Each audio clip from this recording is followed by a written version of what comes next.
미국이 지난 1월 우리나라를 민감 국가로 지정한 사실이 뒤늦게 알려졌습니다. 동맹국인 한국을 왜 민감 국가로 지정했느냐, 이걸 두고 해석이 분분한데요. 전문가와 함께 이야기 나눠보도록 하겠습니다. 민정훈 국립외교원 미주연구부 교수 전화로 연결되어 있습니다. 교수님 안녕하세요. 예, 안녕하십니까. 교수님, 이 미국 전문가시고 외교 전문가신데 이 민감 국가라는 거 단어 자체도 처음 들어본 단어거든요. 저희들은 이거 처음 딱 들으시고 어떤 느낌이 드셨어요?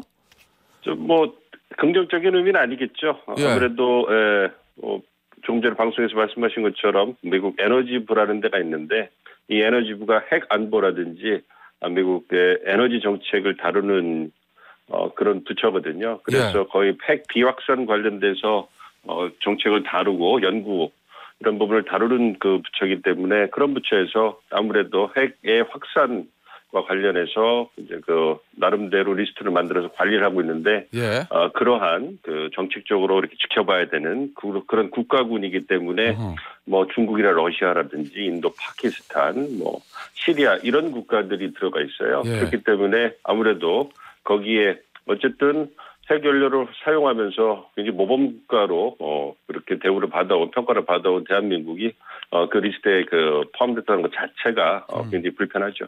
이게 민감 국가로 지정되면 뭐가 달라지는 거예요?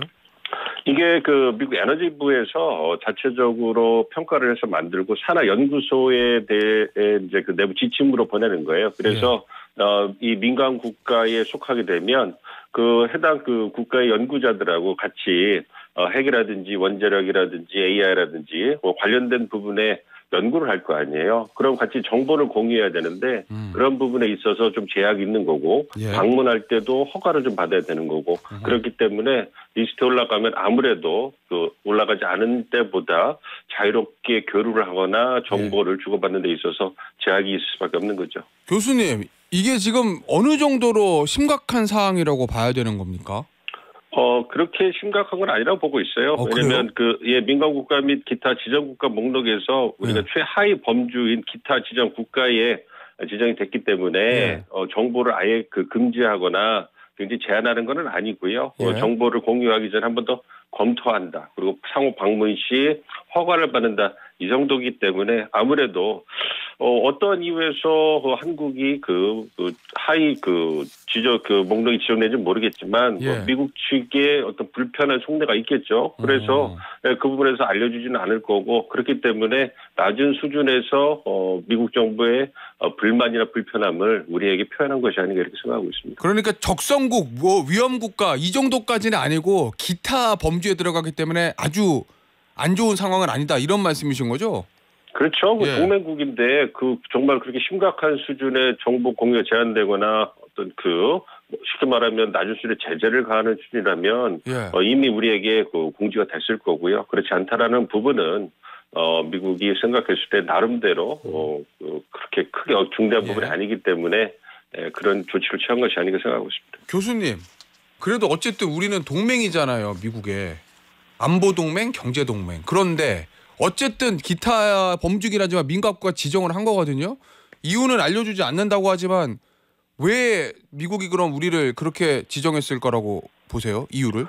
그러니까 동맹이라고 하더라도 모든 이해관계가 일치할 수는 없잖아요. 그러니까 미국 입장에서도 우리 대통령실도 도청해놓고서 뻔뻔하게 미안하다 말 한마디 안 하잖아요. 그것처럼 이해관계가 다른 부분이 있을 수 있을 것이고 많이 보도가 되는 것처럼 확인하기는 어려워서 좀 조심스럽긴 합니다만 가장 큰 이유는 우리 국내의 어떤 부상하고는 자체 핵무장론 이 부분과 어떤 이번 계엄 사태에 따른 미국 정부의 어떤 실망감 이런 부분이 표출된 것이 아닌가 좀 보고 있어요. 그런 부분에서 동맹이라는 것이 다시 말씀드리지만 설명이고 함께 가는 중요한 파트너지만 그렇다고 해서 모든 부분에서 의견이 일치하는 것이 아니고 그래서 그 부분에 대해서 이견이 있을 때마다 표출을 하고 조율해가는 과정이거든요. 그래서 그러한 또 다른 형태의 발전이다 이렇게 보고 있습니다. 교수님은 개인적으로 어느 쪽의 이유가 더 원인이 된다고 좀 보십니까?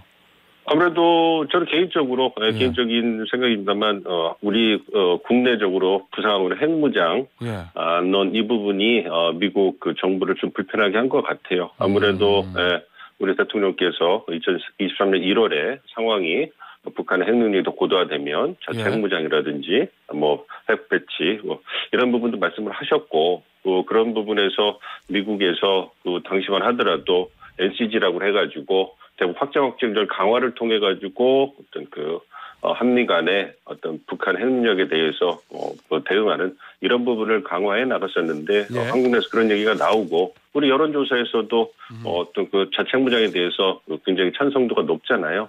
그런 부분에 대해서 경계가 있었다고 생각을 하고 있습니다. 그래서 최근에 워싱턴 갔다 오신 분들이 말씀하신 거 보면 이게 예. 좀 시기적으로 좀 부딪히긴 하긴 합니다만 최근에 한국의 핵 무장 이런 부분에 대해서 어떤 미국과 일본이 이렇게 와치그룹이라고 하죠. 예. 지켜보면서 그 부분에 대해서 이제 논의하는 이런 부분도 있다는 얘기를 듣기도 했어요. 개인적으로. 그렇기 예. 때문에 워싱턴 내에 한국의 어떤 핵무장 이런 부분에 대한 우려가 반영된 것이 아닌가 생각합니다.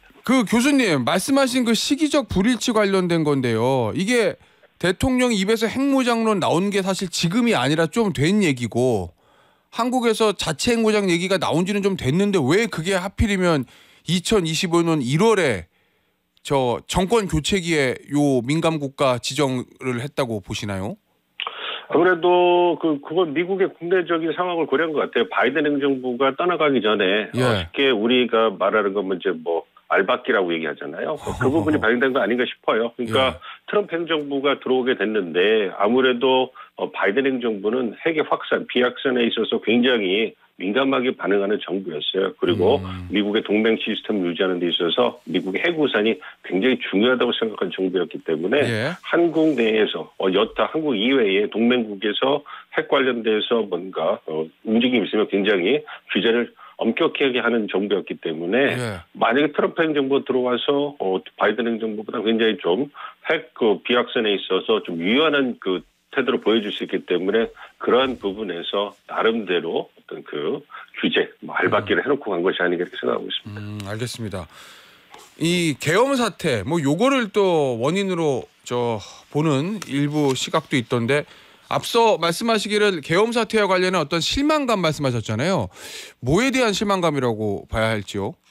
그러니까 바이든 행정부는 동맹 시스템과 더불어서 민주주의에 대한 굉장히 자부심을 갖고 있죠. 그래서 예. 미국의 민주주의를 동맹 시스템과 더불어 전략적 자산이라고 이렇게 주장하는 그런 행정부였어요. 예. 그렇기 때문에 전 세계 우리 민주주의 정상회의 통해 가지고 민주주의 국가들을 결합시켜 가지고 중국의 부상을 견제하고 미국의 리더십을 유지한다.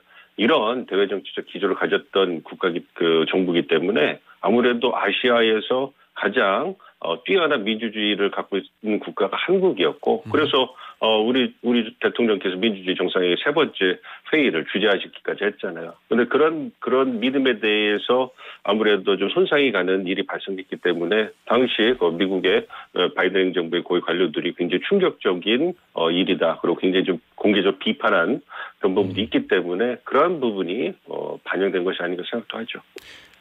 교수님, 지금 우리나라 대통령도 직무정지, 총리도 직무정지, 대행의 대행 체제잖아요. 어쨌든 외교 공백이 있을 수밖에 없는데 이것도 영향이 좀 있다 이렇게 보십니까? 그런 건 아니라고 보고요. 어쨌든 바이든 행정부에서 지금 대통령 대행과 잘 소통하고 있다 이런 얘기도 했고 트럼프 네. 행정부에서도 얘기를 하고 있기 때문에 그런 건 아닌 것 같고요. 네. 어쨌든 국내 정치적 혼란 때문에 우리가 이건 좀 별개의 사안이긴 합니다만 이러한 미국과의 관계에 있어서 즉각적인 대응이 요구될 때 아무래도 한계가 있고 국내적 혼란이 더 커지는 경향이 있지 않습니까? 예. 그렇기 때문에 하루빨리 국내적 혼란이 좀 마무리됐으면 좋겠고요. 요번을 통해서 국내적 정치적 혼란이 예. 이 외교안보에도 상당한 영향을 미칠 수 있다. 이런 부분에 대해서 확인할 수 있어서 굉장히 개인적으로 안타까운 마음이 큽니다.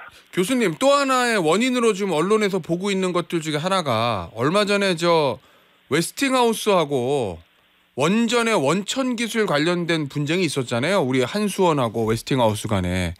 이런 부분, 또 하나는 또 얼마 전에 있었던 수미테리 관련된 이 보안 관련 문제, 이런 게 영향이 있었던 건 아니냐 이런 일부의 관측도 있던데 그 부분은 어떻게 보세요? 그러게요. 다양한 그 얘기가 나오긴 하는데 확인할 수가 없기 때문에 다 추정이라고 말씀을 드리고요. 예. 뭐 그 원자력 원천 개발이라든지 기술? 예. 원천 기술 관련돼서 우리 한수원하고 그다음에 그 웨스팅하우스하고 뭐 어떤 분쟁도 있었긴 했지만 잘 해결이 된 걸로 알고 있고요. 그리고 미국 입장에서는 설계 능력만 있지 제조 능력이 없어요. 그렇기 때문에 뭐 프랑스라든지 러시아에서 원전 시장을 거의 독점하다시피 하고 거기를 우리 기업이 이제 치고 들어가는 이런 상황이거든요. 그러니까 웨스팅하우스에서도 자체적으로 제조 능력이 없기 때문에 한국만한 파트너가 없어요. 그 과정에서 약간의 분쟁이 있어서 그걸 해결하는 과정이었지. 그것 때문에 뭐 이런 조치를 취했다고 생각하지 않고요. 그다음에 작년 7월인가요? 스미텔이 어떤 그 미국 전문가 관련돼서 좀 논란이 있었는데 이 부분에 대해서 정확하지 않아요. 말씀하신 것처럼 보안 관련된 한국의 핵무장 그 때문에 경고하기 위해서 뭐 그러한 스미테리에게 어떤 그러한 논란이 불거졌다 이런 얘기도 있고 한편으로는 여러 가지 추정입니다만 당시에 뭐 우리 정부 당국에서 어떤 바이든 행정부와 트럼프 바이든 후보 측과 트럼프 후보 측을 접촉하면서 바이든 행정부 측에서 갖고 있는 불만이 표출된 것이 아니냐 뭐 이러한 얘기도 나왔기 때문에 확인될 수는 없는 상황입니다. 어쨌든 어떤 이유에서든 얘기를 해주면 좀 좋겠는데 미국 측에서 얘기를 안 해줄 거기 때문에 그렇긴 합니다만 어쨌든 불편한 시각이 있는 거는 사실인 거다 이렇게 생각하고 있습니다. 알겠습니다. 이게 교수님 바이든 대통령 임기 말에 지정된 건데 앞서 이제 바이든 행정부의 알박기다 뭐 이런 표현도 해주셨는데요. 지금 대통령 바뀌었잖아요. 트럼프가 대통령이잖아요. 그러면 이걸 조치를 이어받아서 갑니까? 아니면은 정권이 바뀌었으니까 조금 다르게 볼 수도 있는 겁니까?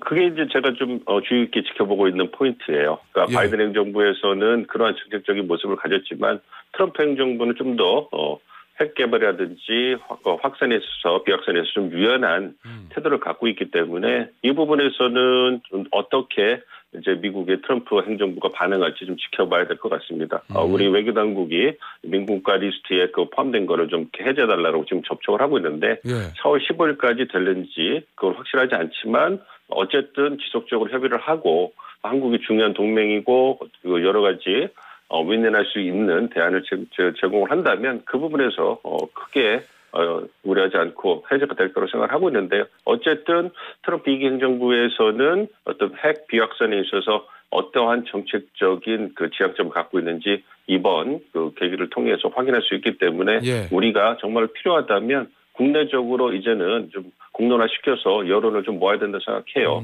핵 자체 핵무장이라든지 아니면 핵 잠재력을 위해서 한미 원자력 협정을 좀 개정하는 부분에 대해서 우리가 보다 더 공론화해서 우리의 국익을 토대로 한 어떤 의견이 모아진다면 이거를 가지고 미국 측과 협의를 해봐야 되겠죠. 미국 측과 입장이 다르다고 해서 우리의 국익이 있는데 포기할 수는 없는 거고 그걸 관철시키는 것이 우리 외교가 할 일이기 때문에 그러한 부분에서는 이번에 이러한 해프닝이 우리의 어떤 국내적인 여론을 모을 수 있는 계기가 될 수 있지 않나 이렇게 생각하고 있습니다. 교수님 말씀하신 그 부분이요.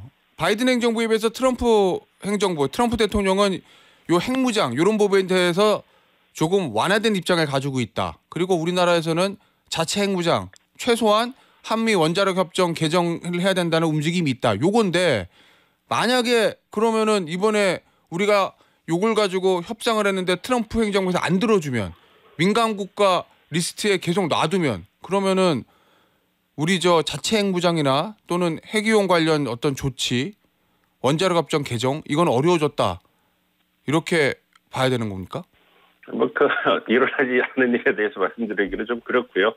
민간 국가에서 해제가 될 거예요. 그렇기 때문에 그래요? 그 부분에서는 크게 걱정하지 않으셔도 될 것 같고요. 시기의 문제로 생각하고 있습니다. 시기의 문제로 생각하고 있기 때문에 그거는 이제 우리가 미국과 협의를 통해서 충분히 오해를 풀고 앞으로 발전시켜 나가시는 부분이니까 걱정하지 않고요. 어쨌든 바이든 행정부에서 한국의 자체 핵무장이라든지 어떤 핵 능력을 한국이 보다 키워나가는 부분에 대해서 우려를 보인 건 사실이기 때문에 그러한 부분에 대해서 우리가 미국 측과 보다 적극적인 협의를 통해서 어떤 의견의 어떤 차이를 좀 좁혀가고요. 그리고 우리의 이익을 지속적으로 이제 얘기를 해가지고 미국 좀 설득해 나가야 되겠죠. 예. 그만한 외교력이 있기 때문에 크게 걱정하지 않으셔도 될 거라고 생각합니다. 교수님, 저희가 이거 사실 1월에 지정되는데 외교당국에서 몰랐잖아요.